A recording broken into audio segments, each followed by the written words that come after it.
जय श्री कृष्ण. मी सौ गौरी परशुराम मेत्री, गीता ऑलिम्पियाड 2025 करिता अध्याय 3 म्हणत आहे. ओम श्री परमात्मने नमः. श्रीमद्भगवद्गीता अथ तृतीयोऽध्यायः. अर्जुन उवाच जायसी चेत् कर्मणस्ते मता बुद्धिर्जनार्दन तत्किं कर्मणि घोरे मां नियोजयसि केशव. व्यामिश्रेणेव वाक्येन बुद्धिं मोहयसीव मे तदेकं वद निश्चित्य येन श्रेयोऽहमाप्नुयाम्. श्रीभगवानुवाच लोकेऽस्मिन् द्विविधा निष्ठा पुरा प्रोक्ता मया नघ. ज्ञानयोगेन साङ्ख्यानां कर्मयोगेन योगिनां.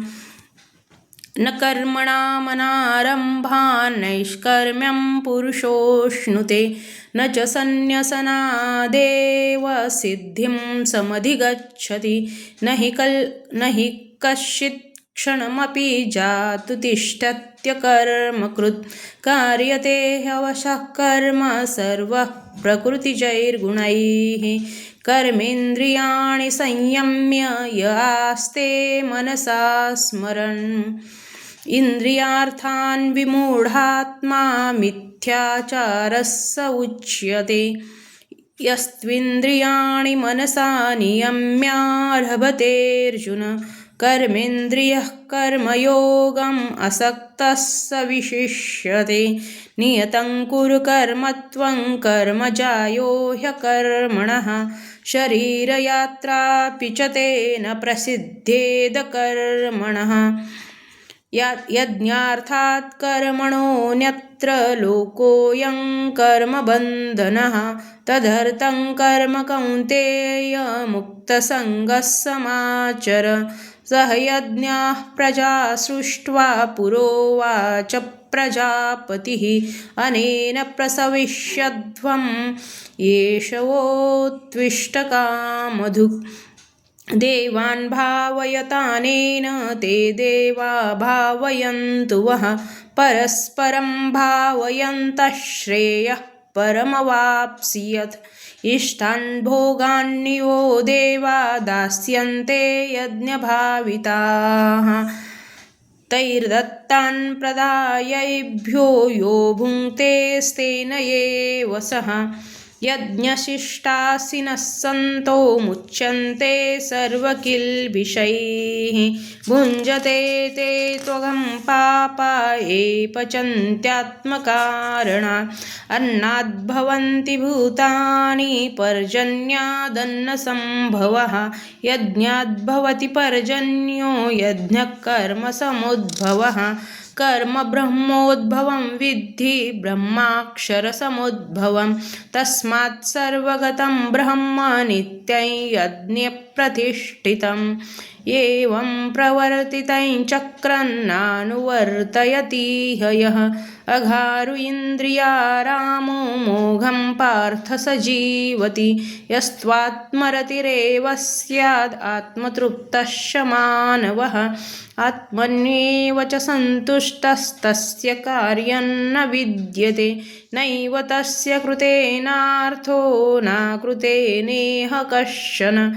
न चास्य सर्वभूतेषु कश्चिदर्थव्यपाश्रयः.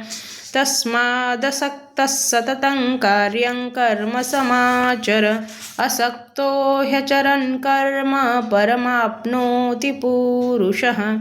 कर्मण्यैव हि संसिद्धिम् आस्थिता जनकादयः. लोकसङ्ग्रहमेवापि सम्पश्यन् कर्तुमर्हसि. यद्यदाचरति श्रेष्ठ तत्तद्देवेतरो जनः. स यत्प्रमाणं कुरुते लोकस्तदनुवर्तते. न मे पार्थास्ति कर्तव्यं त्रिषु लोकेषु किञ्चन. नानवाप्तमवाप्तव्यं वर्त एव च कर्मणि. यदि ह्यहन्न वर्तेयं जातु कर्मण्यतन्द्रितः। मम वर्त्मानुवर्तन्ते मनुष्याः पार्थ सर्वशः उत्सिद्येयुरिमे लोकान्न कुर्यां कर्म चेदहं शङ्करस्य च कर्तास्याम् उपहन्यामि माः प्रजाः सक्तः कर्मण्य विद्वांसो यथा कुर्वन्ति भारत कुर्याद्विद्वांस्तथा सक्तश्चिकीर्षुर्लोकसङ्ग्रहं न बुद्धिभेदं जनयेद् अज्ञानं कर्मसङ्गिनां जोष्ययेत् सर्वकर्माणि विद्वान् युक्तः समाचरन् प्रकृतेः क्रियमाणानि गुणैः कर्माणि सर्वशः अहङ्कारविमूढात्मा कर्ताहमिति मन्यते तत्त्ववित्तु महाबाहो गुणकर्मविभागयोः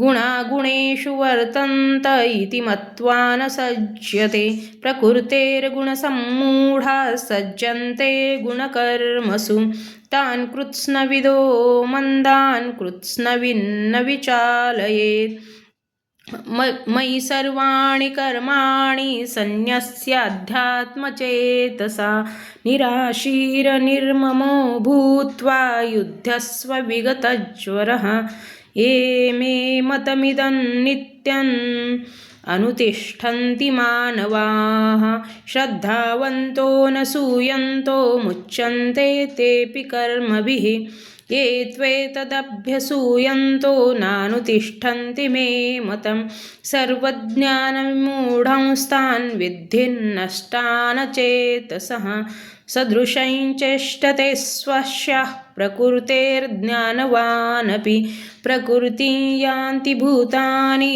निग्रहः किं करिष्यति इन्द्रियस्येन्द्रियस्यार्थे रागद्वेषौ व्यवस्थितौ तयोर्न वशमागच्छेत् तौ ह्यस्य परिपन्थिनौ श्रेयान् स्वधर्मो विगुणः परधर्मात् स्वनुष्ठित स्वधर्मे निधनं श्रेयः परधर्मो भयावहः अर्जुन उवाच अथ केन प्रयुक्तोऽयं पापं चरति पूरुषः अनिच्छन्नपि वार्ष्णेय बलादिव नियोजितः श्रीभगवानुवाच काम एष क्रोध एष रजो गुणसमुद्भवः महाशनो महापाप्मा विद्येनमिह वैरिणम् धूमेनाव्रियते वह्निर्यथादर्शो मलेन च यथोल्बेनावृतो गर्भस्तथा तेनेदमावृतम् आवृत्तं ज्ञानमेतेन ज्ञानिनो नित्यवैरिणा कामरूपेण कौन्तेय दुष्पूरेणानलेन च इन्द्रियाणि मनोबुद्धिरस्याधिष्ठानमुच्यते यतैर्विमोहयत्येष ज्ञानमावृत्य देहिनं तस्मात् त्वमिन्द्रियाण्यादौ नियम्य भरतर्षभ पाप्मानं प्रजहिहेन ज्ञानविज्ञाननाशनम् इन्द्रियाणि पराण्याहुरिन्द्रियेभ्यः परं मनः मनसस्तु परा बुद्धिर्यो बुद्धेः परतस्तु सः एवं बुद्धेः परं बुद्ध्वा संस्तभ्यात्मानमात्मना जहि शत्रुं महाबाहो कामरूपं दुरासदम् ॐ तत्सदिति श्रीमद्भगवद्गीतासु उपनिषत्सु ब्रह्मविद्यायां योगशास्त्रे श्रीकृष्णार्जुनसंवादे कर्मयोगो नाम तृतीयोऽध्यायः। ॐ श्रीकृष्णार्पणमस्तु। हरये नमः। हरये नमः। हरये नमः।